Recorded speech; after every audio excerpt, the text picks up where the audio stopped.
दोस्तों मैं के मोहन आपका हार्दिक स्वागत करता हूं अपने YouTube channel IAS with Hari Mohan पर। ये न्यूज़ आज हम 2 दिन पुरानी न्यूज़ डिस्कस करने वाले हैं। हालांकि ये 2 दिन पुरानी ज़रूर है, लेकिन ये एक ऐसी न्यूज़ है जिसका अवशेष या जिसको आप फाइंड आउट करेंगे तो इसका जो बेसिकली आपको रूट्स मिलेंगे वो 1978 से मिलेंगे। यानी कि कहीं ना कहीं यूएस के और अमेरिका के यूएस के स्पेशली अमेरिका के ईरान को लेकर काफ़ी ज़्यादा टेंशंस हमेशा बने रहते हैं। हमेशा जो टेंशंस बने रहते हैं उसी टेंशंस के आधार पर अगर ईरान की बात की जाए तो पूरा का पूरा यूएस सेक्शन इतनी ज़्यादा तरीके से नज़र गड़ाए रहता है कि कहीं ना कहीं ईरान की छोटी सी एक्टिविटी और अमेरिका की तरफ से और बाकी कंट्रीज़ की तरफ से फिर से कोई ना कोई सैंक्शंस लगाना, कोई ना कोई रास्ते निकालना और कहीं ना कहीं विवाद को शुरू करने का मुद्दा मिल जाता है। यही मुद्दा इस बार दोबारा से मिला जब 2 दिन पहले ईरान के अंदर एक एक्सप्लोजन होता है मिलिट्री बेस के पास तेहरान में मिलिट्री बेस के पास ये एक एक्सप्लोजन होता है। पूरे आसमान के अंदर लगभग कुछ सेकंड्स के लिए रात के समय उजाला हो जाता है और इसके एक्सप्लोजन के साइंस दिखाई देते हैं। पूरा आसमान एक तरीके से संतरी कलर का नजर आने लग जाता है। जैसे ही ये खबर सैटेलाइट के द्वारा पूरे के पूरे अलग अलग देशों में छाती है, स्पेशली अमेरिका को पता चलता है, तो तुरंत इन पर न्यूक्लियर टेस्टिंग की खबरें आनी शुरू हो जाती है कि कहीं ना कहीं ईरान जो है न्यूक्लियर टेस्ट कर रहा है और न्यूक्लियर टेस्ट करने के नाम पर फिर दोबारा से शक्ति के कामकाज शुरू हो जाते हैं। इस पूरी न्यूज़ पर जो फिर आया एनालिसिस का मौका, जब पूरी न्यूज़ आई, न्यूज़ आने के बाद हमने सोचा कि कुछ एनालिसिस करते हैं। तो एनालिसिस करने के बाद हमने कुछ क्वेश्चंस निकाले। सबसे पहले कि न्यूज़ क्या है, एक चैनल क्या कह रहा है या अदर कंट्रीज के चैनल्स क्या कह रहे हैं। इसके बाद आज हम बात करेंगे एनपीटी के बारे में कि नॉन प्रोलिफरेशन ट्रीटी क्या होती है। फिर सीटीबीटी बताएंगे। सीटीबीटी के बाद में क्यों न्यूक्लियर का बार बार ब्लेम लगाया जा रहा है वो रीजन जानना भी जरूरी है। तो रीजन जानने के लिए फिर ईरान और अमेरिका के रिलेशंस जानने जरूरी हैं। फिर आता है पॉइंट कि किस प्रकार से अमेरिका जो है बार बार ईरान के जो आर्मी है, जिन्हें रेवोल्यूशनरी गार्ड कहा जाता है, उन्हें टेररिस्ट का ठप्पा दे दिया कि जहां भी दिखे भाई शूट करना शुरू कर दो, और ये पूरे के पूरे वर्ल्ड के दुश्मन बना दिए। कहीं पर अमेरिका के द्वारा उनके जो आर्मी चीफ सुलेमानी उनके टेररिस्ट ग्रुप से कनेक्टेड होने के आसार दिखाई दिए और उनको मर्डर करवा दिया, उनकी हत्या करवा दी जियोपॉलिटिक्स के नाम पर। तो ये सारी चीजें आज हम डिस्कस करेंगे जो आपके यूपीएससी के एस्पेक्ट्स के लिए काफी ज्यादा इंपॉर्टेंट है। तो दोस्तों यदि आप हमारे चैनल पर नए हैं तो शेयर कीजिए, और अगर किसी भी एग्जाम की तैयारी कर रहे हैं तो गिवन कॉन्टेक्स्ट पर कांटेक्ट कीजिए, और गाइडेंस के लिए ऑनलाइन क्लासेस के लिए आप इन पर बात कर सकते हैं ताकि घर बैठे आप आरामदायक तरीके से इसकी तैयारी कर सकें। तो न्यूज़ को शुरू करने से पहले, मैं आपको सब कुछ बताने से पहले यहां पर एक बार ये जो लेटेस्ट न्यूज़ है उनके बारे में बात करता हूं। दोस्तों ये जो न्यूज़ है ये टेलीग्राफ की न्यूज़ है। इस न्यूज़ को पढ़िए। Iran explosion blast scene near military base in Tehran. इसके बाद ये 26 जून का न्यूज़ है जहां पर ये पिक्चर दिखाई दे रही है। पूरी की पूरी पिक्चर में यहां पर जो इनके न्यूज़पेपर की जो मेन करता धरता है, एक तरीके से हेड ऑफ है डिपार्टमेंट, इनकी एक न्यूज़ के साथ साथ 5 सेकंड की क्लिप आई। मैं चाहता हूं आप इस क्लिप को देखिए। ये पूरे आसमान के अंदर ये क्लिप चलती है, जैसे कि आप पीछे देख रहे हैं अंधेरा होता है धीरे से, और मैं ये क्लिप दोबारा चलाता हूं। क्या है इस क्लिप के अंदर देखिएगा, एकदम से आसमान में रोशनी होती है, रोशनी के बाद फिर से पूरा का पूरा अंधेरा छा जाता है। रोशनी के बाद पूरा अंधेरा छा जाता है। ये रोशनी जो होती है कुछ सेकंड की होती है, मात्र ये 5 सेकंड का वीडियो है जिसके अंदर इन्होंने क्लियर क्या लिखा, first video report on massive explosion with red light around Tehran heard by many residents. इन्होंने शोर सुना, इसका बहुत तेजी से शोर आया, और reports of a military outpost is around there. इससे संबंधित फिर रिपोर्ट्स आने लगी कि कहीं ना कहीं मिलिट्री का पॉइंट आ रहा है। जैसे ही ये न्यूज आई, यूएस ने सीधा, अमेरिका ने और अदर कंट्रीज ने इन पर डिसाइड कर लिया या एकदम से ब्लेम लगाना शुरू कर दिया कि कहीं ना कहीं ईरान जो है, जो बार बार धमकी दे रहा है न्यूक्लियर बॉम्ब्स को बनाने के लिए, उनके टेस्ट के लिए और ट्रीटी को ब्रेक करने के लिए, कहीं ना कहीं वो अपने मिलिट्री बेस को अंडरग्राउंड या अलग अलग तरीकों से टेस्ट करने का प्रयास कर रहा है। इस चीज को लेकर बहुत सारे ब्लेम्स आए, लेकिन बाद में जो न्यूज आई उस न्यूज को भी देख लीजिए। बाद में जब इसकी पूरी की पूरी फर्दर चेकिंग हुई तो ब्लास्ट का पूरा सेक्शन दिखाया गया कि परचिन नाम की एरिया है जो मिलिट्री साइट है, इसके पास ये एक्शन हुआ है। एक्शन के बाद इसकी पूरी की पूरी जानकारी हुई। इसी प्रकार से एक और न्यूज आई, there are video circulating on WhatsApp और जो what appears to be the explosion in Pardis south Tehran tonight, जो भी उसकी एक न्यूज है। फिर से आप इस वीडियो को देख सकते हैं। इस वीडियो के अंदर यहां पर बहुत तेजी से एकदम से ब्लास्ट होता है, उजाला होता है और पूरा का पूरा सन्नाटा छा जाता है। हालांकि इस न्यूज के बाद में अब ईरान की जो एजेंसी है खुद को परसिस्ट कर रही हैं, दिखाने का प्रयास कर रही हैं कि इसमें असल में कोई भी ऐसी एक्टिविटी नहीं हुई। वो हम 2 मिनट में बताएंगे, इसको पहले समझ लीजिए।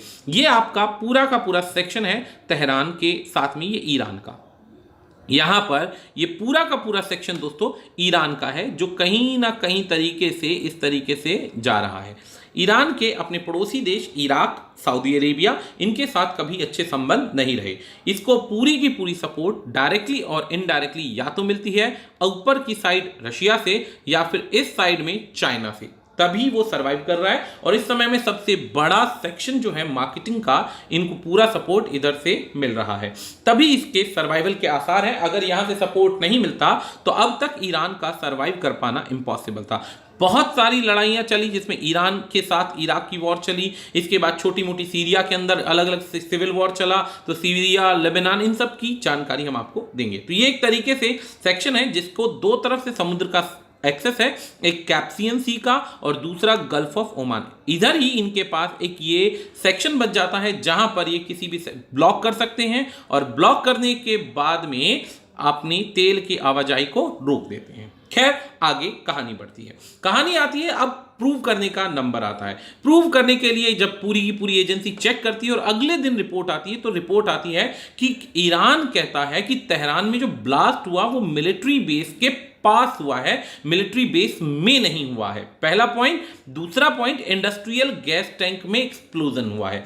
ये ईरान का सेक्शन है, ये तेहरान है। तेहरान के बाद ये परचिन नाम का सेक्शन आप देख रहे होंगे, यहां पर ये गैस इंडस्ट्री के अंदर गैस टैंक में एक्सप्लोजन हुआ, जिस वजह से ये सारी की सारी चीजें दिखाई दी और उसके बाद ये पूरा का पूरा मामला सोशल मीडिया पर काफी ज्यादा हाईलाइट हुआ। इसमें उन्होंने कहा कि इसका कोई भी संबंध मिलिट्री से नहीं है, ये सिर्फ अफवाहें हैं। ये अफवाहें जो है बेसिकली अमेरिका और अदर कंट्रीज के द्वारा उड़ाई जा रही हैं, जिसका सत्यता से कोई कनेक्शन नहीं है। उसके बाद पूरी की पूरी कन्वर्सेशन को नोटिस किया तो पता चला कि सच्चाई में ये कोई टेस्टिंग नहीं है, ये सिर्फ क्लेम्स हैं जो ईरान पर बार बार लगाए जा रहे हैं कि ईरान कहीं ना कहीं एक्सप्लोसिव कंपोनेंट्स बनाने की कोशिश कर रहा है, न्यूक्लियर वॉरहेड्स को बना रहा है। और ये वॉरहेड्स आज से नहीं, सन 2000 से बना रहा है, जब से यहां पर अमेरिका से इनके संबंधों में दरार आनी शुरू हुई है।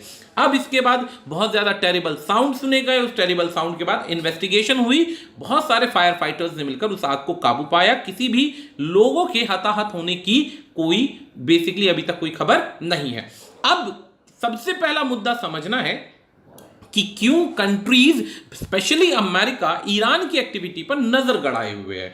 अब कोई ना कोई रीजन तो होगा। अंदरूनी खाते में अगर रिलेशन अच्छे होंगे तो इतनी ज्यादा नजर नहीं होगी, रिलेशन खराब है तो पूरी नजर होगी। वैसे जियोपॉलिटिक्स के आधार पर यह समझ लीजिएगा कि हर कंट्री जिसका दूसरे कंट्री के साथ किसी भी प्रकार का डिस्प्यूट चल रहा हो, उस पर पूरी तरीके से नजर रखना जरूरी होता है हर कंट्री के लिए कि उसकी एक्टिविटी क्या है, ताकि फर्दर इस चीज के लिए प्रिपेयर किया जा सके खुद को और उसकी एक्टिविटी के अकॉर्डिंग जवाब देने की तैयारी हो। अब पहली बार यहां पर नॉन प्रोलिफरेशन की ट्रीटी आई।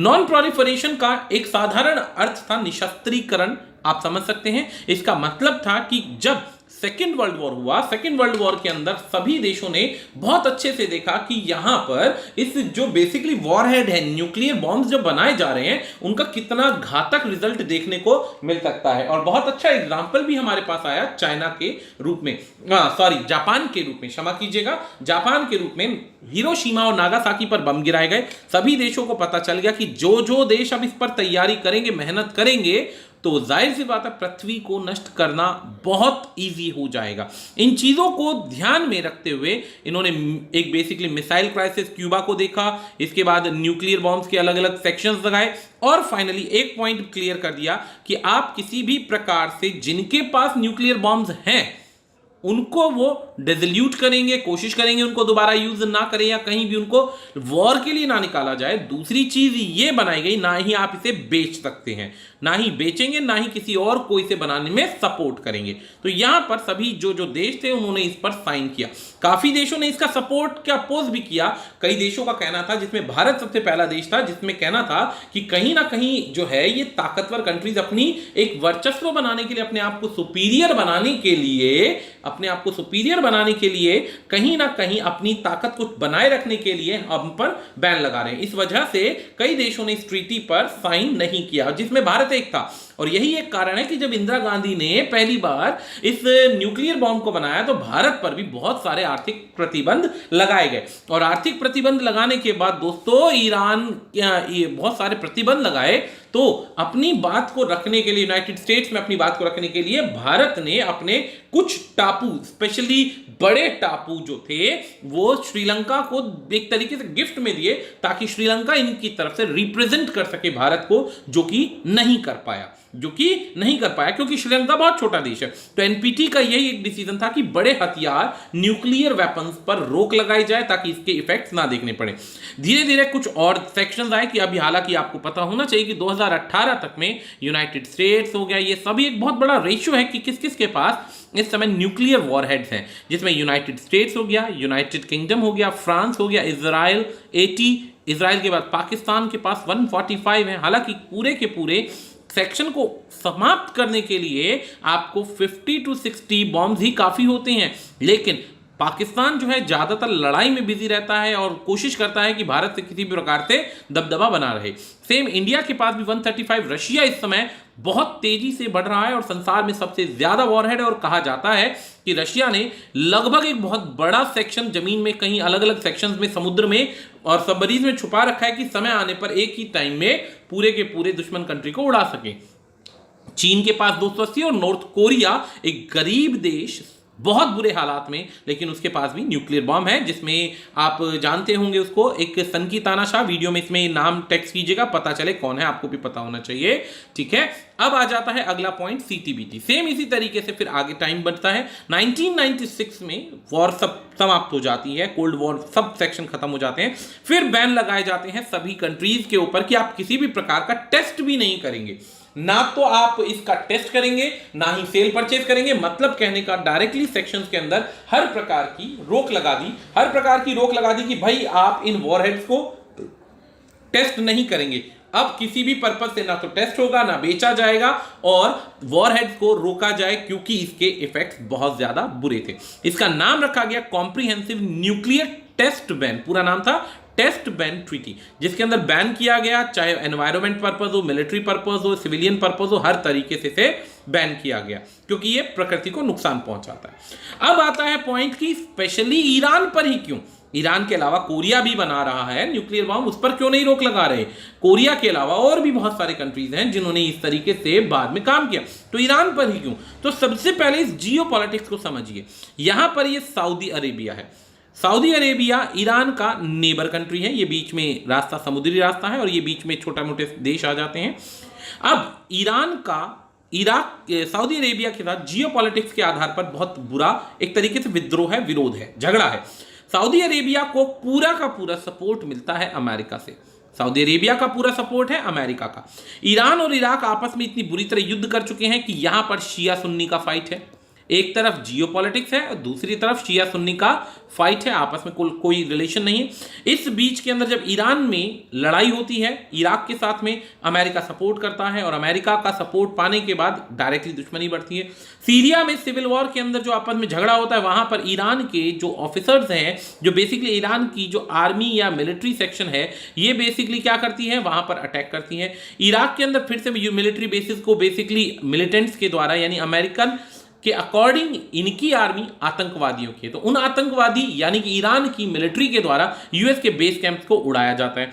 सऊदी अरेबिया के अंदर काफी ज्यादा रॉकेट्स को उड़ाया जाता है, ड्रोन्स को उड़ाया जाता है, अटैक किया जाता है उनके शिप्स पर स्टेट ऑफ हार्मोज के द्वारा। ये स्टेट ऑफ हार्मोज है जिसका मैंने आपसे नाम पूछा था, स्टेट ऑफ हार्मोज के द्वारा रोक लगाने की कोशिश की जाती है। ऐसे ही लेबनान के अंदर भी रॉकेट अटैक किया जाता है हिजबुल्लाह के द्वारा, जिसे एक आतंकवादी संगठन का नाम दिया गया। अलग अलग तरीकों से जब पाया गया तो आपस में ईरान को अमेरिका और यूएस कंट्रीज ने नोटिस किया कि कहीं ना कहीं इनके रिलेशंस जो हैं, रिलेशन क्या मतलब होता है कि संबंध जो है कहीं ना कहीं घूम फिरकर जो आ रहे हैं इन आतंकवादियों की सपोर्ट में आ रहे हैं जो कि अमेरिका के खिलाफ है। अब पॉइंट आता है अमेरिका के खिलाफ है तो इन दोनों की रिलेशन समझ लीजिए क्यों ऐसा शुरुआत हुई। अब अमेरिका के खिलाफ है तो अमेरिका ने बेसिकली अमेरिका ने इनकी जो मिलिट्री जिसका नाम था revolutionary guard, Iranian revolutionary guard corps, इनको आतंकवादियों का नाम दे दिया। क्यों दिया? अब इस बात को समझना है। सबसे पहला पॉइंट क्या है कि ईरान किसी ना किसी तरीके से एक लंबे अरसे से दूसरे देशों के इन्फ्लुएंस में रहा, कभी रशिया के अलावा कभी यूनाइटेड किंगडम के, कभी यूएस कंट्रीज के, अमेरिका के, तो इन सभी के इसमें कनेक्शन में रहा।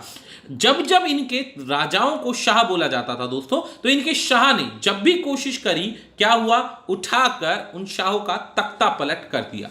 आखिरी में जो सबसे लास्ट में जो शाह आया था उसका नाम था Mohammad Reza Pahlavi. Mohammad Reza Pahlavi जब आया था तो उसके अमेरिका के साथ काफी अच्छे संबंध थे। संबंध अच्छे होने की वजह से एक मुस्लिम कंट्री में वेस्टर्न कल्चर को लाया गया, मुस्लिम कंट्री में वेस्टर्न कल्चर को लाया जाने लगा। धीरे धीरे यहां पर एक इन्हीं के गुरु थे, धर्म गुरु अब्दुल रहमानी। एक से आप एक तरीके से रहमानी के नाम से ही जान लीजिए। ये जो धर्म गुरु थे इन्होंने इसका विद्रोह किया। विरोध करने के बाद, क्योंकि इस्लाम का बहुत ज्यादा एक तरीके से शरिया लॉ लाना चाहते थे, इस्लाम के अलावा और किसी को पहचान करना नहीं चाहते थे, तो धीरे धीरे इन्होंने क्या किया, इस शाह का विरोध करना शुरू कर दिया। शाह ने इस विरोध को दबाने के लिए लोगों को मरवाया और बहुत ज्यादा दबाव कराया। इस पर क्या हुआ, धीरे धीरे जो इसके धर्म गुरु यानी रोहमानी जो थे, खोमानी, नॉट रोमानी, इट्स खोमानी, जो इनके मोहम्मद खोमेनी थे, इनका जो था बहुत ज्यादा प्रेशर बनने लगा। जब प्रेशर बना, विद्यार्थियों का इनका सपोर्ट मिल गया, बहुत सारे मुस्लिम ग्रुप्स थे उनका सपोर्ट मिला, तो इन्होंने क्या किया, इस ईरान के रेवोल्यूशन को बहुत तेजी से इस्लामिक रेवोल्यूशन में बदल दिया। धर्म के नाम पर इस रेवोल्यूशन को बढ़ा दिया और मरने वालों की जगह पे अलग अलग लोगों को जिहाद के नाम पर इकट्ठा करना शुरू कर दिया। धीरे धीरे शाह के हाथ से बात निकलने लगी। शाह यहां से भागता है, ईरान से भागकर अमेरिका में छुप जाता है। अब पॉइंट इंटरेस्टिंग होता है, इससे पहले इनके रिलेशंस अच्छे होते हैं और अमेरिका में अब वो छुप जाता है। अमेरिका में जब छुप जाता है तो वहां पर ईरान का रेवोल्यूशन विन होता है। खोमेनी साहब को पूरी की पूरी विजय में प्राप्त होती है। सुप्रीम पावर खोमेनी के पास आ जाती है। एक तरीके से सब कुछ करता धरता जो मोहम्मद खोमेनी है वो बन जाता है। अब मोहम्मद खोमेनी की सबसे पहली डिमांड क्या होती है, मोहम्मद खोमेनी के कंट्रोल में जो एक आर्मी बनाई जाती है, उस आर्मी का नाम रखा जाता है रेवोल्यूशनरी गार्ड्स। इन रेवोल्यूशनरी गार्ड्स की सबसे बड़ी क्वालिटी क्या होती है कि ये पहले तो इस्लाम को बचाने के लिए होते हैं और धीरे धीरे ये उन कंट्रीज को सपोर्ट करने लग जाते हैं जहां पे इस्लामिक संगठन के नाम पर आतंकवादी गुट चल रहे होते हैं, जिसमें हिजबुल के साथ इनके कनेक्शन मिलते हैं। अब क्या होता है, यहां पर ईरान और इसके अमेरिका के रिलेशंस जो थे खत्म होने लग जाते हैं। अब यहां पर सबसे बड़ा टर्निंग पॉइंट आता है जब यहां के स्टूडेंट्स जो होते हैं इस शाह की डिमांड करते हैं जो कि अमेरिका में छुपा होता है। अमेरिका इन शाह को देने से मना कर देता है। कोई बात नहीं, अमेरिका के जो एम्बेसी के जो लोग होते हैं इनको बंदी बना लिया जाता है। इन विद्यार्थियों के द्वारा अमेरिकन एम्बेसी के लोगों को बंदी बना लेते हैं। बंदी बनाने के बाद में इनको 444 दिन बाद छोड़ा जाता है। 440 डेज के बाद, 444 याद रखिएगा, 444 डेज के बाद इन्हें छोड़ा जाता है और अमेरिका पहली बार इन पर 1979 में सैंक्शन लगाता है। दूसरा सैंक्शन लगाता है 1984 के अंदर। यही एक कारण था कि जब इराक और ईरान का युद्ध होता है तो अमेरिका इराक का दोस्त नहीं होता है, लेकिन ईरान से बदला लेना होता है। इसीलिए इराक की सपोर्ट देता है और हथियारों से और अलग अलग से आर्मी के सोल्जर से, ताकि ईरान को हराया जा सके, जबकि बाजी उल्टी पड़ जाती है। अब आ जाते हैं, ये तो बहुत सारे रीजन थे कि अमेरिका और इनके रिलेशन कटु रहे, बुरे रहे। इस बीच में जो अपने वजूद को बचाने के लिए ईरान के जो ये मोहम्मद खोमेनी है, जो धर्मगुरु है, ये अपने इसको बचाने के लिए कहीं ना कहीं गैर कानूनी रूप से न्यूक्लियर बनाने की और एक्टिविटीज के अंदर धमकी देते रहे, तैयारी करते रहे, जबकि इन पर काफी सारे बैन लगाए गए। तो पहली बार तेहरान के अंदर यह अटैक हुआ, तो तेहरान के अंदर अटैक हुआ और बैन्स के बाद अटैक हुआ, या बैन्स के बाद ये ब्लास्ट हुआ, अटैक नहीं कहेंगे तो ब्लास्ट कहेंगे। तो अमेरिका ने सीधा इस पर सोचा कि भाई इन्होंने तो फिर से पॉलिसी बना दी, अब फिर से इन पे बैन लगाए जाएंगे। लेकिन अब प्रूव हो गया, तो वो बैन वाली बात तो अब यहां पे खत्म हो गई। लेकिन अमेरिका के साथ और बहुत सारे कंट्रीज हैं, जिसमें कोरिया, कनाडा, ऑस्ट्रेलिया, इन सब ने मिलकर इस पर बहुत सारे इंटरलॉकिंग मैट्रिक सैंक्शंस लगा रखे हैं। सैंक्शंस का मतलब ये, ना तो ये दूसरे देशों से व्यापार कर पाएंगे और ना ही दूसरे देश इससे व्यापार कर पाएंगे। अगर कोई करता है तो उसे यूएस कंट्रीज की सपोर्ट नहीं मिलेगी और कहीं ना कहीं वो भी सैंक्शन का पार्ट रहेंगे। इसी उदाहरण के अंदर भारत का भी एक तरीके से अभी ऑयल का एक मुद्दा उठा था, जिसके अंदर भारत ईरान से तेल खरीदने लग गया था। लेकिन क्या हुआ, सैंक्शंस के डर से और पंगेबाजी के डर से तुरंत अमेरिका के प्रभाव से भारत को इधर पीछे हटना पड़ा, जिसके अंदर खाली अमेरिका नहीं और भी बहुत सारे कंट्रीज हैं जिनमें सबसे बैन एक साथ लगाना पॉसिबल नहीं होता। क्या क्या बैन लगा सकता है कोई कंट्री किसी पर, जैसे न्यूक्लियर टेस्टिंग पर बैन लगाए जा सकते हैं, मिसाइल्स नहीं बनेगी, एनर्जी, शिपिंग, ट्रांसपोर्ट और फाइनेंशियल सपोर्ट। इसके अंदर ये 3 बैन मुख्य हैं, पढ़ लीजिएगा। सबसे पहला बैन लगाया गया to block the transfer of weapon, कि किसी भी प्रकार का आप ट्रांसफर नहीं करेंगे उन चीजों से जो किसी भी प्रकार का नुकसान पहुंचा सकते हैं देशों को, एनवायरमेंट को या वॉरहेड्स को यूज करने में। इसके बाद इनके इकोनॉमी से संबंधित बैन लगाए गए कि आप ये बेच नहीं सकते, और इसके अलावा तेल पर और बाकी रिसोर्सेज पर भी बैन लगे। इसके अंदर ईरान को एंगेज करना कंस्ट्रक्टिवली डिस्कशन के थ्रू और बाकी देशों के थ्रू कि भाई तुम आगे इसमें नहीं बढ़ोगे। तो इस तरीके को लेकर लंबे चौड़े बैन लगाए गए। अब ऑलरेडी जो ईरान की इकोनॉमी है वो परेशान हो चुकी है, चरमरा चुकी है। बीच में बेसिक हेल्थ फैसिलिटीज ना मिल पाने की वजह से ईरान में बच्चों की डेथ का रेशियो बहुत तेजी से बढ़ने लगा, जिस चीज को लेकर यहां पर क्लियर बात कही गई, एक थोड़ा सा रियायत का रास्ता खोला गया कि आप एक काम कीजिए, आप सन 2000 के आसपास की बात है कि आप ना एक काम कीजिए कि व्यापार कर लीजिए, लेकिन बदले में पैसा नहीं दोगे, आप इनसे तेल ले लीजिए और बदले में इनकी जरूरत का, हेल्थ फैसिलिटीज का, रिसोर्सेज के नाम पर खाने पीने का, इन चीजों का सपोर्ट करेंगे। लेकिन इस चीज को काफी लंबे समय तक नहीं खींच पाए। क्यों? अब आती है 9 अप्रैल की न्यूज। सिंपल सी चीज ये थी कि जब धीरे धीरे इनके जो इनके रेवोल्यूशनरी गार्ड थे, हिजबुल और अलग अलग टेररिज्म ग्रुप्स को सपोर्ट कर रहे थे और कहीं ना कहीं ऐसे आतंकवादियों को सपोर्ट कर रहे थे जो मनुष्य जाति को खतरा थे, तो उन चीजों को लेकर बैन्स को और सख्त बनाया गया। फिर आती है न्यूज बीबीसी चैनल की, जिसके अंदर 2019 के अंदर इनको आतंकवादी संगठन कहा गया। आतंकवादी संगठन कहा गया। अब आतंकवादी संगठन का मतलब सिंपल ये होता है कि जी जो सिंपल सी बात है कि अब इन्हें देखते ही गोली मारने का आदेश था। इनके धर्मगुरु के आधार पर धर्मगुरु ने क्लियर बोला कि यूएस खुद जो है लीडर है पूरे देश में आतंकवाद का, और ये सच्चाई भी है। कई जगह पर ऐसी चीजें देखने को मिलती हैं, जैसे कि वियतनाम के अंदर जबरदस्ती की पंगेबाजी और लॉन्ग ड्यूरेशन की लड़ाई जिसमें कोई मतलब नहीं था। वियतनाम के बाद में कोरिया के अंदर जबरदस्ती की लड़ाई लड़ाई गई, जिसमें साउथ कोरिया, नॉर्थ कोरिया के अंदर अमेरिका का इंडल्जमेंट था, जिसका फिर से कोई कनेक्शन नहीं था, कोई मतलब नहीं था। इसके अलावा और भी बहुत सारे पंगेबाजी, जिसके अंदर अफगान वॉर के बाद जिनमें आतंकवाद का नाम था लेकिन असलियत में रशिया से दुश्मनी थी, तो पंगेबाजी में अफगानिस्तान के अंदर फंस गए। तो इस प्रकार से काफी जगह पे ये टेररिज्म के अंदर इंडल्ज होते हैं। दूसरी चीज, बहुत सारे आतंकवादियों को सपोर्ट करने के नाम पर बहुत ज्यादा जगह पर अमेरिका का नाम आता है। अब बेसिकली ये क्या कहते हैं, अमेरिका ने इनके बेसिकली सेक्शन में, चलो ये तो समझ में आ गया कि हसन रोमानी ने क्यों कहा कि ये वर्ल्ड के लीडर है आतंकवाद के नाम पर, लेकिन अब इसमें आतंकवादी इनके ग्रुप को क्यों बोला गया? आतंकवादी इसलिए बोला गया कि लॉन्ग ड्यूरेशन से जो ईरान है अपना अस्तित्व बनाने के लिए, अपनी वैल्यूज को बढ़ाने के लिए और कहीं ना कहीं अपनी अर्थव्यवस्था को एक तरीके से पावरफुल कंट्री के रूप में प्रेजेंट करने की कोशिश कर रहा है, जिसके अंदर ये चाहते हैं कि अब इनके देश को सीरियसली लिया जाए और कहीं ना कहीं डेवलपमेंट की तरफ बढ़ा जाए और ये उल्टे सीधे सैंक्शंस कम किए जाए, लेकिन ऐसा नहीं हो पा रहा। अब गार्ड्स को टेररिस्ट ऑर्गेनाइजेशन दिया, जिसके अंदर और फर्दर सैंक्शंस लगाने की बात कही, क्योंकि ये बिजनेस सेक्टर को नुकसान पहुंचा रहा है और कहीं ना कहीं ईरान की इकोनॉमी जो है इन लोगों को आतंकवादियों को सपोर्ट करने में आगे आ रही है। ईरान अकेला देश ऐसा नहीं है जो आतंकवादियों को सपोर्ट करता है, लेकिन बहुत सारी जगहों पर ईरान का नाम आता है जो डायरेक्टली अमेरिका के साथ इंडल्जमेंट में पाए जाते हैं। इसीलिए कहा गया कि ये स्पॉन्सर तो नहीं है, लेकिन एक माध्यम है, जरिया है जो इस प्रकार की एक्टिविटीज पा रहा है। इस बीच में इस आतंकवादी सेक्शन के नाम पर अब यहां पर इनके कासिम सुलेमानी जो आर्मी चीफ थे, इन्होंने भी काफी ज्यादा, एक तरीके से ये ईरान के अंदर भगवान की तरह माने जाते थे, नेक्स्ट टू गॉड माने जाते थे।